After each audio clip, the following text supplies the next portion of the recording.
नमस्कार दोस्तों, success study Baloda YouTube channel में आपका स्वागत है। ब्रिज कोर्स के अंतर्गत आज हम कक्षा 7 विषय गणित की वर्कशीट क्रमांक 16 पर कार्य करने वाले हैं और इस वर्कशीट के जो लर्निंग आउटकम हैं वह है लघुत्तम समापवर्तीय यानी LCM, लोवेस्ट कॉमन मल्टीपल। ठीक है ना। तो लघुत्तम समापवर्तीय होता क्या है और इसे हम कैसे याद करते हैं, ये सीखने के लिए वीडियो के अंत तक बने रहिए। तो चलिए शुरू करते हैं हम आज का वीडियो। वर्कशीट नंबर 16 लघुत्तम समापवर्तीय है ना। तो थोड़ा देखें और समझें एक उदाहरण के माध्यम से। 6 और 9 का लघुत्तम समापवर्त ज्ञात कीजिए।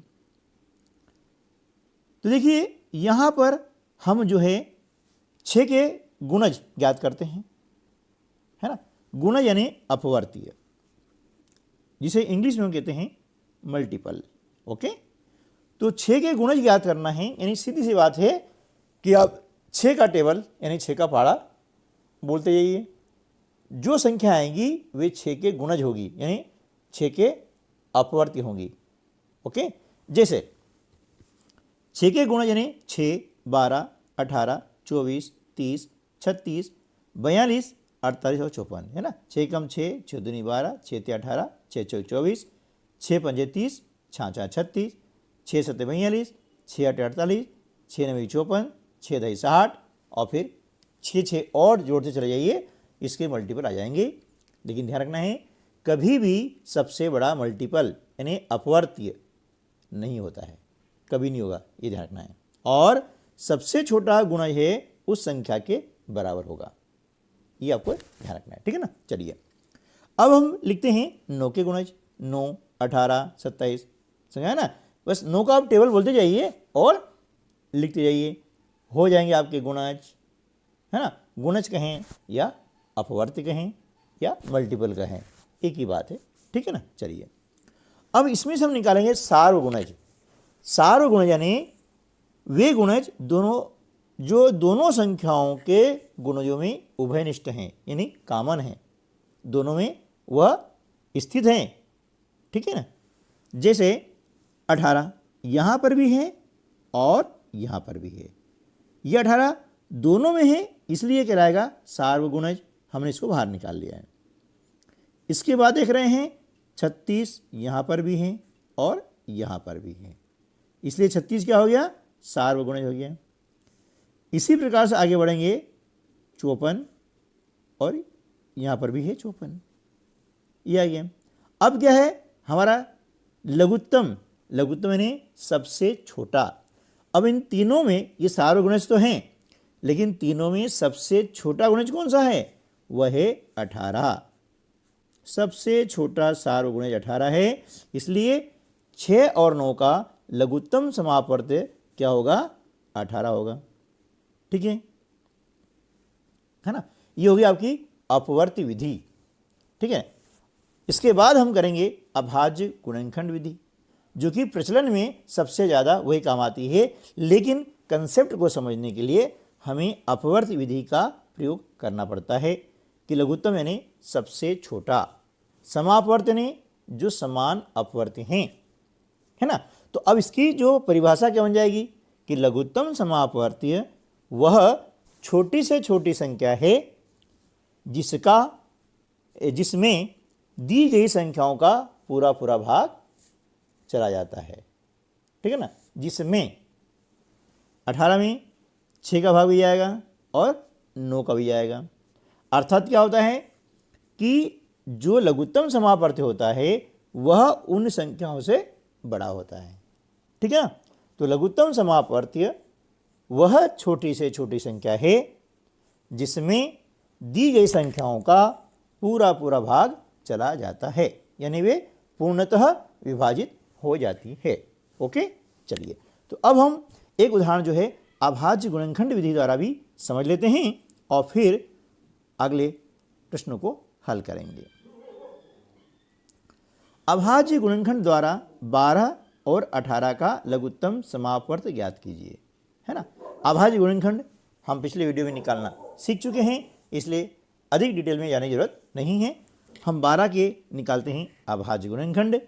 अभाज्य गुणनखंड यानी इसमें केवल अभाज्य संख्याओं के ही भाग लगाए जाते हैं, है ना। और अभाज्य संख्याएं हमने पहले पढ़ ली हैं, यदि आपको याद नहीं है तो उन्हें याद कर लीजिएगा।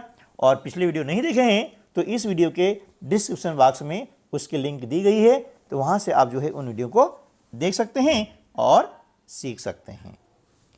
12 में 2 का भाग लगाने पर भागफल आता है 6, हमने लिखा 6।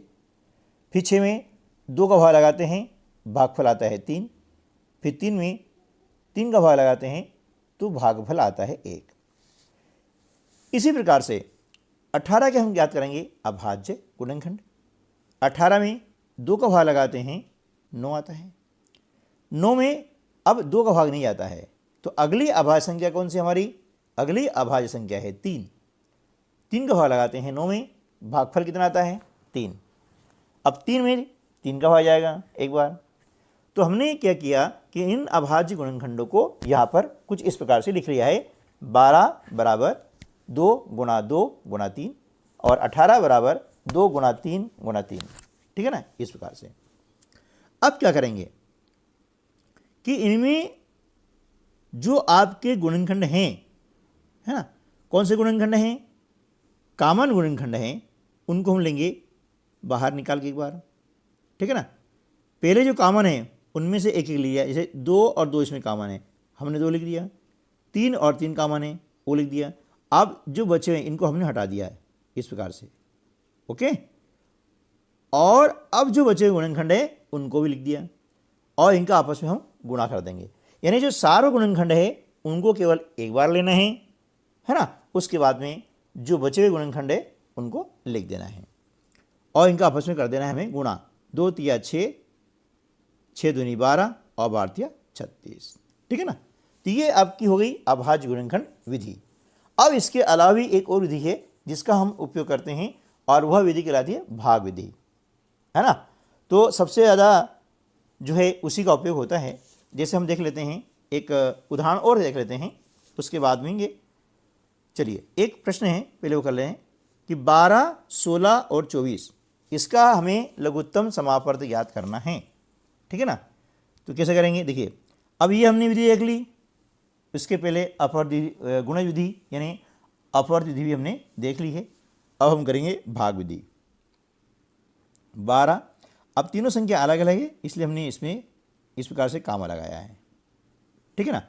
और तीनों का इस प्रकार से एक साथ हम इसमें भाग लगाते हैं कि तीनों संख्याओं में से यदि किसी भी एक संख्या में 2 का भाग जा रहा है ना, तो पहले हम 2 का भाग लगाते हैं, है ना।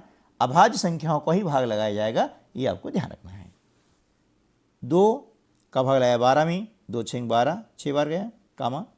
2 8 16, 8 बार कामा। 2 का भाग लगाया 24 में, 12 बार गया, है ना। यदि आप डायरेक्ट नहीं कर सकते ना तो भाग लगा करके भी देख सकते हैं और जो भागफल आएगा ना वो आपको यहाँ पर लिखना है, ठीक है ना। 2 का भाग फिर लगाते हैं। 2 तिया 6, यहाँ कामा है, कामा लगा दिया। 2 चौक 8, 2 6 12, फिर 2 का भाग जा रहा है। अब 3 में 2 का पूरा पूरा भाग नहीं जा रहा है इसलिए 3 के 3 हमने उतार लिए, है ना। पूरा पूरा भाग जाना चाहिए। 2 का भाग लाया हमने 4 में 2 बार, 2 का भाग लाया 6 में 3 बार, ठीक है ना। अब उसके बाद में फिर हम लगाते हैं 2 का भाग, यानी जब तक 2 का भाग जाता है तब तक 2 का लगाएं। 2 का नहीं जाता है तो फिर 3 के बारे में सोचें। अब 3 में 2 का पूरा पूरा भाग नहीं जा रहा है तो हमने लिखा 3 के 3, 2 एक कम 2 और 3 के 3। अब 3 का भाग जाएगा, 3 एकम 3, 3 एकम 3, है ना। अब यहाँ पर हम लिख लेंगे लघुत्तम समापवर्तीय। विशेष को नीचे लिखना था, यहाँ जगह नहीं है इसलिए मैं लिख रहा हूँ, तो आप अपनी कॉपी में नीचे लिखेंगे, है ना, जो कि सही तरीका है।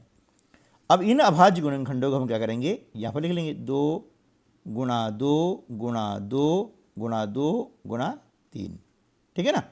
एक बार चेक भी कर लें कि 2 कितनी बार आया है, 1 2 3 4 बार आया है, तो ये हो गया हमारा 2 4 बार और 3 एक बार। ऐसे क्रॉस चेक कर लें उसके बाद हम कर लेंगे इनका गुणा। 2 दूनी 4, 4 दूनी 8, 8 दूनी 16 और 16 48। ये आपका आंसर आ जाएगा।